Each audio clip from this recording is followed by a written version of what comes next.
छत्तीसगढ़ में युवाओं की भूमिका क्या होगी 2023 के चुनाव में, उसको लेकर भाजपा ने एक तगड़ा प्लान तैयार किया है। तगड़ा प्लान जो जिम्मेदारी है, उस प्लान की जिम्मेदारी है ओपी चौधरी के कमान पर है। हमारे साथ मौजूद है, आज वो भिलाई आए हुए हैं। निकाय चुनाव को लेकर बैठक चल रही है, डी पुरंदेश्वरी बैठक ले रही है।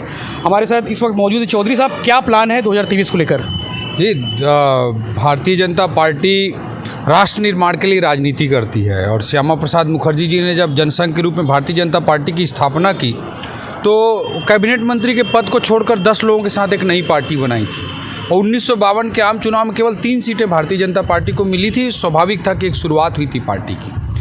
इसके बाद भी उन्होंने कैबिनेट मंत्री के पद को छोड़कर वहाँ से यात्रा चालू की। तो ये प्रमाणित करता है कि भारतीय जनता पार्टी किसी सत्ता के लोभ के लिए, कुर्सी के लोभ के लिए नहीं चलती, बल्कि एक राष्ट्र को राष्ट्र निर्माण के लिए एक बेहतर विकल्प देने की राजनीति करती है।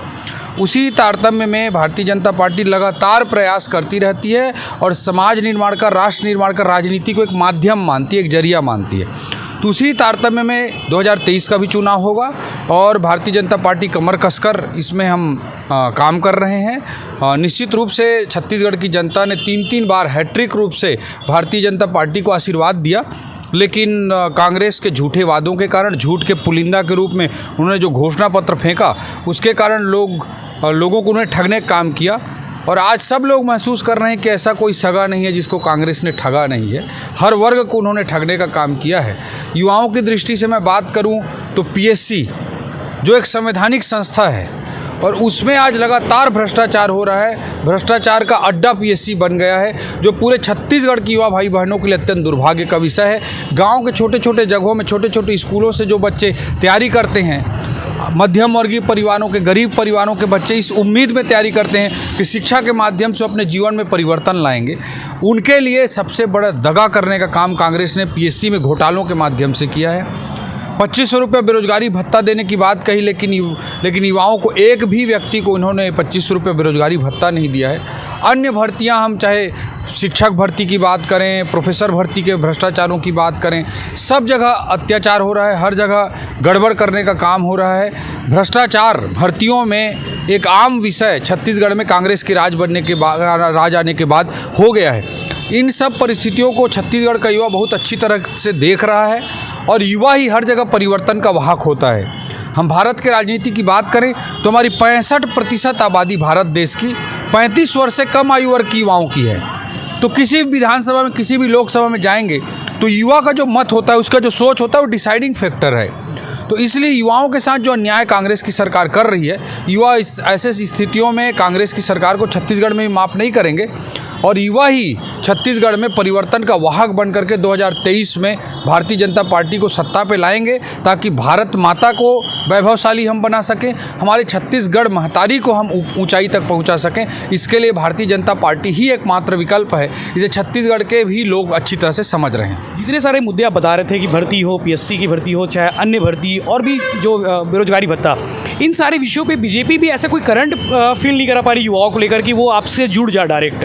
क्यों ऐसा? नहीं, देखिए, हम विपक्ष के रूप में हमारी जिम्मेदारी है कि लगातार इन सब विषयों पर हम विरोध दर्ज कराएं। लगातार हम विरोध दर्ज करा भी रहे हैं और चाहे हस्ताक्षर अभियान हो, चाहे युवा चौपाल हो, इन सब माध्यमों से हम ग्राउंड तक उतर कर जा रहे हैं और युवा भी भारतीय जनता पार्टी के सोच को समझ रहा है और इस अंतर को भी महसूस कर रहा है कि जब भारतीय जनता पार्टी की सरकार थी तो प्रदीप जोशी जी जैसे व्यक्ति को भारतीय जनता पार्टी ने पीएससी का चेयरमैन बनाया था, जिन्होंने पूरे पीएससी में रिफॉर्म लाया। उन्होंने भारतीय जनता पार्टी के समय में ही प्रदीप जोशी जी ने हर साल के संविधान दिवस को, अर्थात 26 नवंबर को, एग्ज़ाम की वैकेंसी निकालना कंपलसरी बना दिया। उसी समय हर एक साल में एक बार का बैच कंप्लीट करना पीएससी में चालू हुआ। उसी समय इंटरव्यू के दिन ही फाइनल रिजल्ट की घोषणा कर देना, ताकि ट्रांसपेरेंसी रहे और भ्रष्टाचार के जो भी रिस्क हैं, खतरे हैं, वो समाप्त हों। इस तरह के बड़े बड़े निर्णय भारतीय जनता पार्टी के समय में हुआ। शुरू के दौर में पीएससी में भारतीय जनता पार्टी में जब घोटाला हुआ, गड़बड़ी हुई, तो बीच में कैबिनेट में डिसीजन लेकर के संवैधानिक पद पर पीएससी में जो बैठा हुआ व्यक्ति था उसको भारतीय जनता पार्टी की सरकार ने कैबिनेट में स्पेशल डिसीजन लेकर के उसको बाहर निकालने का भी काम किया अगर गड़बड़ी हुई तो।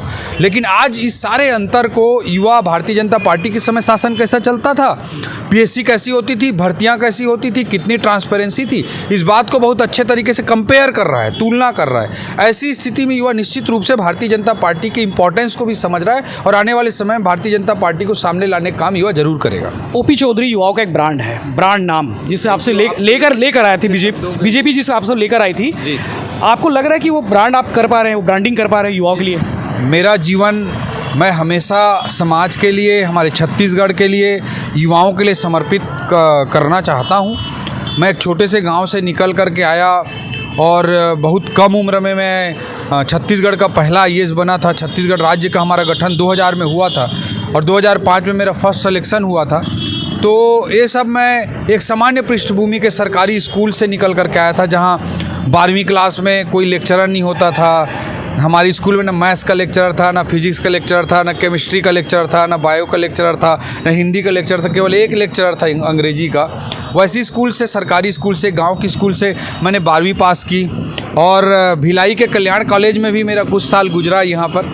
और मैं एक गाँव से एक सपने को लेकर के भिलाई आया। जब मैं भिलाई आया तो ऐसा नहीं कि भिलाई में भी बहुत अच्छा माहौल था आईएएस के लिए। उस समय आईएएस की कोई किताबें नहीं मिलती थी। ये मार्केट के अनिल बुक डिपो में या सी मार्केट के तिवारी बुक डिपो में, ये सब में आईएएस की किताबें भी पूरी तरह से नहीं मिलती थी।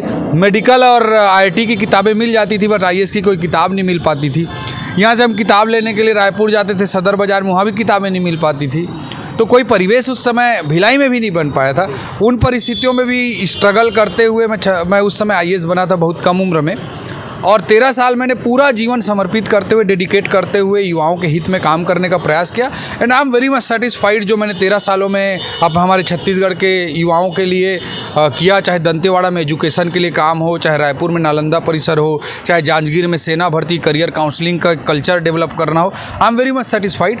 अब मैं अपने शेष बचे जीवन को बड़े मंत्रालय के बड़े बड़े पदों में रहकर एसी चैम्बर में रहने के बजाय मैंने ग्राउंड में बिताना उचित समझा और इसलिए मैंने राजनीति में आने का निर्णय लिया है। और मैं राजनीति मेरे लिए एक पैशन है और उस पैशन को मैं जीता हूँ और उस पैशन के साथ मैं काम करता हूँ। और मेरा शेष जीवन भी समाज के लिए, राजनीति के लिए समर्पित रहेगा और मैं इसमें काम करते हुए जो कुछ अच्छा कर सकूंगा उसके लिए सदैव प्रयासरत रहूँगा। अभी इस वक्त आप भिलाई में खड़े हैं, उस भिलाई में खड़े पे जहाँ पे युवा विधायक कांग्रेस की ओर से देवेंद्र यादव, जिसको कांग्रेस ब्रांड के रूप में बुनाती भी है, यहाँ पे भाजयुमो की जो एक्टिविटी है, कहा जाता है कि भिलाई को विशेष राज्य का दर्जा मिला है, मतलब यहाँ पे जो एक्टिविटी उससे नहीं होता, ऐसा आरोप भी लगता है। आप इसको किस नज़र से देखते हैं? क्योंकि अभी हाल में भाजयुमो के जिला महामंत्री साथ मारपीट हो जाती है, मंडल अध्यक्ष मारपीट करते हैं, एक कार्रवाई नहीं होती है, ऐसा क्यों? देखिए, संगठन में सब कुछ जो भी स्थिति रहती है उसको संगठन लगातार नज़र रख के काम करता है और जो भी अगर कहीं 19-20 होगा उसको संगठन धीरे धीरे ठीक भी करता रहता है। और भारतीय जनता पार्टी का अनुशासन के साथ चलने वाली सांगठनिक पार्टी है। निश्चित रूप से अगर कहीं पे कुछ 19-20 है उसको सुधार संगठन करेगा। तो ये थे ओपी चौधरी, जिनका दावा है कि अभी आने वाले समय निकाय चुनाव में काफ़ी कुछ बेहतर होने वाला है और 2023 के चुनाव में युवाओं के लिए काफ़ी कुछ बीजेपी करने वाली है। इस तरह के बाकी और अपडेट्स के लिए, इंटरव्यूज़ के लिए देखते रहिए भिलाई टाइम्स।